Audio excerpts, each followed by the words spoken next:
So, we're on linear equations, and we're going to use some skills that we've used before, and hopefully kind of pick up where we left off. With that said, here we go. 4a minus 5 equals 2a plus 9. Now, one of the skills that we had before was substitution. And so when they put this 7 over here off to the side, what they're really asking you to do is substitute 7 into everywhere you see an A, and then see if the left side matches the right. So I'm going to substitute like I've done before, and then let's see what happens. 4 times 7 is 28, minus 5. 2 times 7 is 14, plus 9. 28 minus 5 is 23. 14 plus 9 is also 23. Therefore, since the left side equals the right side, we can say that 7 is a solution to that equation. Any questions about that? Anything at all? Go make sure you're getting yours correct.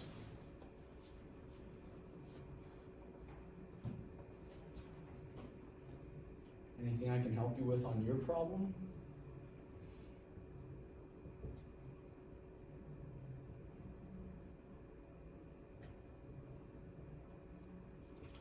Okay, next one. Let's do it right here. I think we have enough space. So 4p minus 3 equals 2p. This time, we're not substituting 7, we're substituting a 5. Now, technically, we didn't know until we got to that last step that the left side equals the right. So you don't have to, but you could put a question mark on each of these equal signs, and you could put a question mark here, because we don't know yet if 4 times p minus 3 is equal to 2p for our value of 5. But once we work that out, here's substituting 5 in, we can determine if they actually equal each other. So what I have here is I've substituted 5 in for the 2 places that I see a p, and so that would be 4 times 2, which I'm not sure equals 10. We know, we can see that, but 4 times 2 is 8, and 8 clearly does not equal 10. The left side does not equal the right side, and so therefore I would say that 5 is not a solution to that equation. Questions about that one? Now, of course, you don't have to write left does not equal right. I'm just driving that point home one more time. I will stop writing that out. And you don't, again, like I said, you don't have to write out these question marks, but it certainly helps you to see that up until this point, it was an unknown if the left side was equal to the right. Up until this point, it was an unknown if the left was equal to the right. Then once we got to our definitive answer, we then made a decision. Yes, it is. No, it is not. Okay? All right, next one.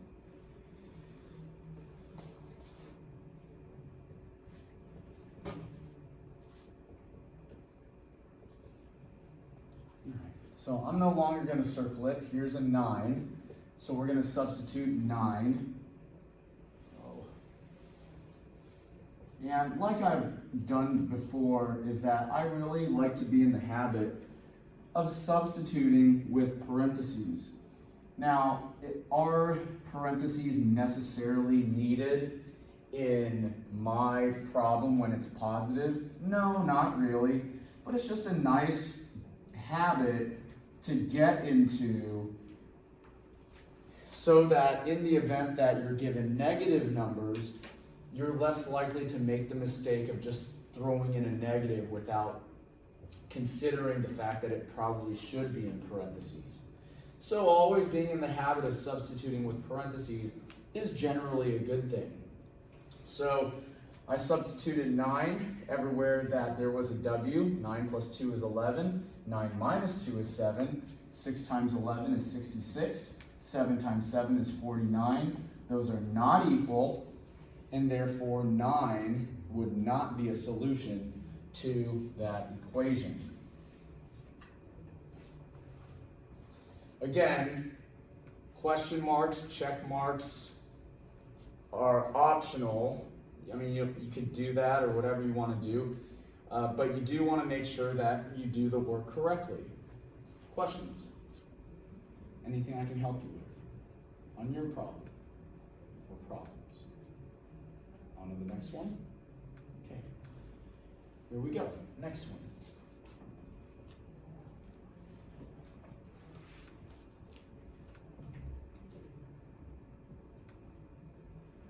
Okay. Now, we kind of change to a slightly different problem. They are no longer asking us to substitute and determine if one value is a solution to it. Instead, what they're asking you to do is go solve it. Let's take a look here.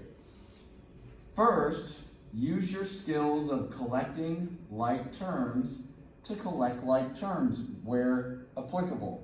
Negative 4p plus 5p is just a positive p. 7 doesn't have anything to go with on the left side. So I said something quite important here is that 7 didn't have anything to go with on the left side.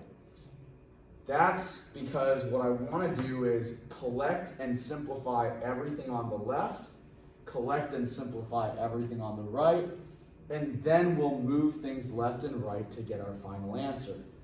Now, many of you have done this before, and if you have done this before, then you know that the general goal is to get the variable x, y, z, p, q, r, a, b, c on one side of the equal sign, and then any kind of number on the other side. That's the objective. That's what we're trying to get to. Variable on one side, number on the other. Well, you can clearly see here that we've got a variable on this side, but we've got a number with it. We've got a number on the other side. So we really are just this 7 away from getting to there. How do we move that 7 away from the left side, leaving you with just the p, just the variable? Well, you do the opposite. The positive 7 is opposite or inverses of a negative 7. So if it's plus 7 here and I want to move it over to the right side, get rid of it, then I'm going to do the opposite or inverse of it, negative 7. And what I do to one side, I'll do to the other. Notice, 7 minus 7 is 0. 13 minus 7 is 6. And now, have we satisfied this criteria? Variable on one side, number on the other. And what does p equals 6 represent? Well, p equals 6 represents the solution that, if we put it in here, would make the left side match the right. Any other value, 7, 5, negative 2, 20, would result in the left side not matching the right side, an incorrect answer. So that's kind of the connection here. This helps us solve to figure out what is going to make this a true statement. Any questions about that at all? Great, let's go on to the next. Yes? Mine's not working. Okay, what's yours? So it's negative 6p plus 5 plus 7p equals 9. All right. What do you combine to get started? The negative 6p and 7. Great. What did that become? Just p. Great. Read to me the rest of it. P plus 5 equals 9. Fantastic. Now, we know that we want the p to be by itself and that 5 to go away. So what did you do? You inverse it, so negative 5. Good. And then negative 5. Good. So Read to me. equals 4. That wasn't right? And so p equals 4 is You can just put 4 in there. Maybe you put p equals 4 in there. Yeah. You can just use 4.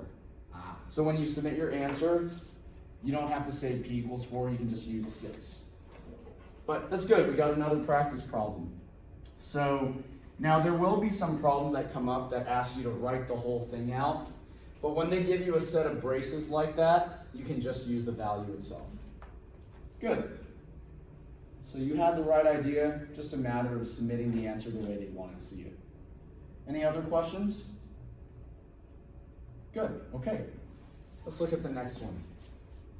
I'm gonna leave this space open here because this one looks a little bit longer. Make sure that you write the problem down correctly to avoid any issues with doing all that work and ending up with the wrong answer. So try not to mix and match my problem with yours. I'm going to double check mine without saying it aloud. All right, great. Now, if you looked at the 2 previous examples, the very first thing that we did was combined like terms. We collected the things that were alike. Now, what I want to drive home is the point that do all the stuff on the left separate from the stuff on the right. Then, once it's as simplified as possible, then we'll move things around like we saw in the previous problems here and here. So when I say move things around, I'm referring to this step. When I say move things around, I'm referring to this step. Moving the -5 or 5, moving this +7. That's what I mean by moving around. These circles around like terms are what I mean by what we need to do right now. Combining like terms, simplifying. Let's take a look at the left. So I've got an 8, a +11, and a -4. All of those are like terms. 8 plus 11 is 19. 19 minus 4 is a +15. Okay, we okay so far? Let's go do the letters. I've got a -9x, a +5x, and another +5x that are all x terms that need to be combined because they are alike. -9x plus 5x is -4x. -4x plus 5x is a +1x or just x. Now, if you saw it as 10x minus 9x is 1x, that's okay, that's fine. But I just work left to right because we're used to that. Let's go work the right side. Should I add these 2 first? Hopefully not. Hopefully you multiplied those because multiplication, of course, comes before addition. So this would be 5 plus 15. I don't want to do anything, if I can help it, to kind of skip steps. So I'd like to kind of show you what's going on. So nothing else happened here. This is 15 plus x. We got one more step here. 5 plus 15 is 20. Anybody have questions about those first steps? Because now we're almost done and we're ready to move things around.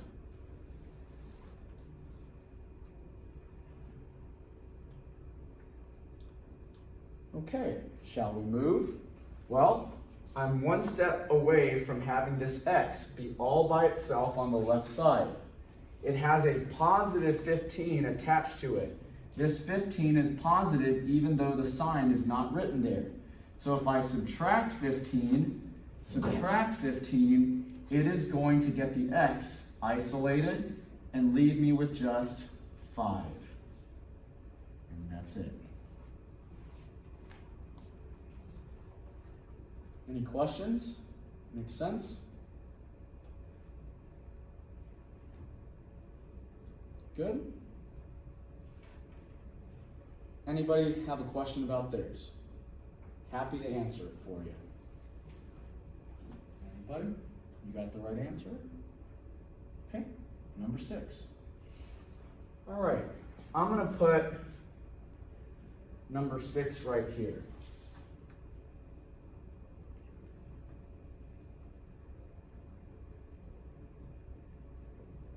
Now, in number 6, what makes it unique and slightly different from the previous three problems, 1, 2, and 3, is that we are presented with an initial problem where the variables are on both sides.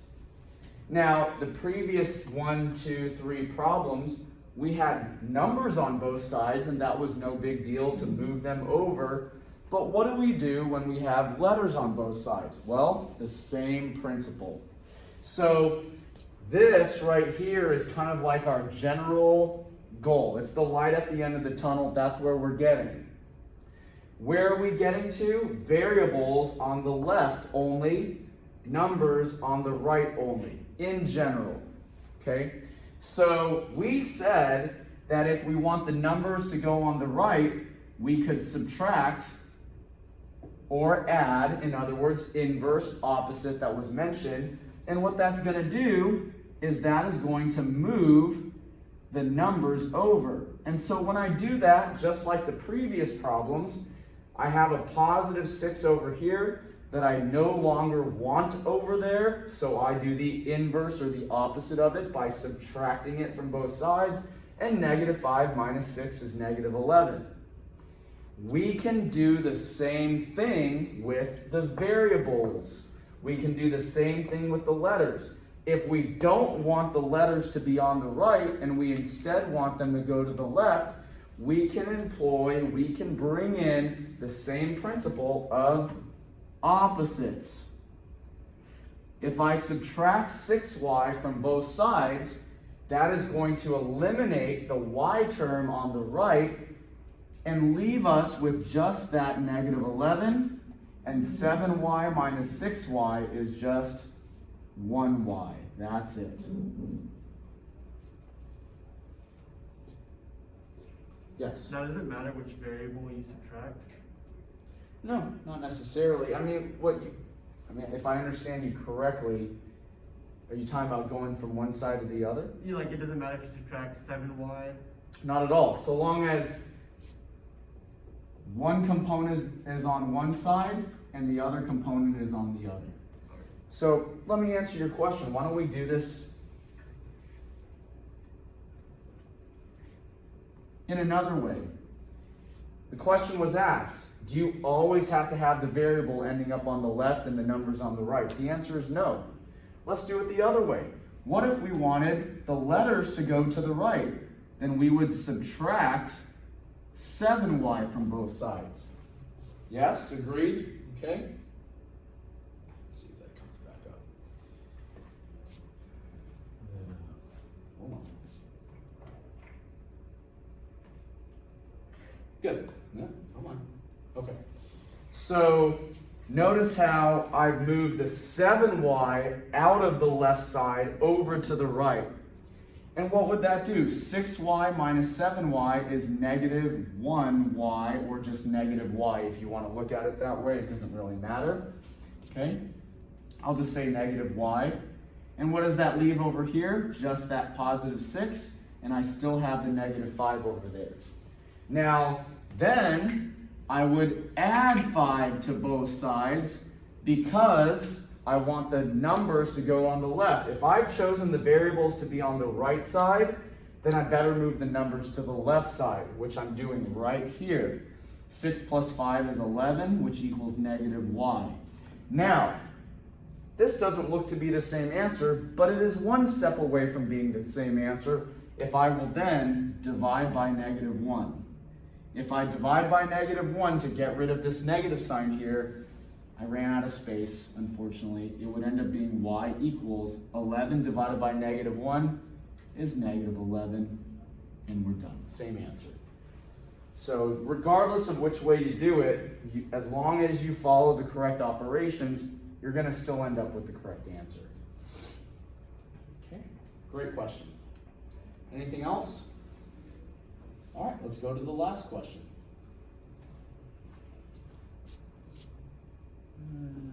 We'll see if I can squeeze this one in. I don't know. I'll work at the top before I exposed.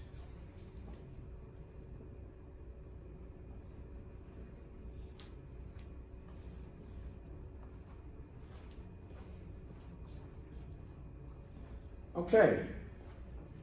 let's simplify as much as we can on each individual side. I can't do anything on the left. There's nothing I can simplify, combine, open. But on the right, I can multiply 3 times x, which is 3x, 3 times -5, which is -15, plus 7. Okay? So then, I can combine these. I still can't do much with the 4x plus 2, but I can get 3x minus 8. How did I get minus 8 there? -15 plus 7 is -8. And now, I am at this and this problem free to move my variables to one side and my numbers to the other. Now, I'm going to move the 3x over. Generally, I will move letters first. But you don't have to. You can move numbers first, or it's really up to you. Or, when you get good, and some of you may already be there, you can move both at the same time. You can move the letters to the left and the numbers to the right all in one step. But I'm not going to do it just because I want clarity and I don't want to confuse anybody. So I'm moving this 3x away from the right by subtracting it over to the left. 4x minus 3x is just 1x. I'm going to write everything down because I don't want to skip steps if I can help it. And then I'm one step away from getting my variable by itself. If I subtract 2 from both sides, then x equals -10, and I'm done. Anybody want me to do their number 7? Any questions about your number 7 that I can help you with? You just let me know.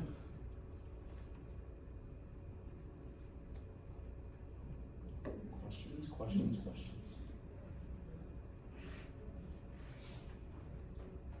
Anybody want me to do your number 7? Just ask.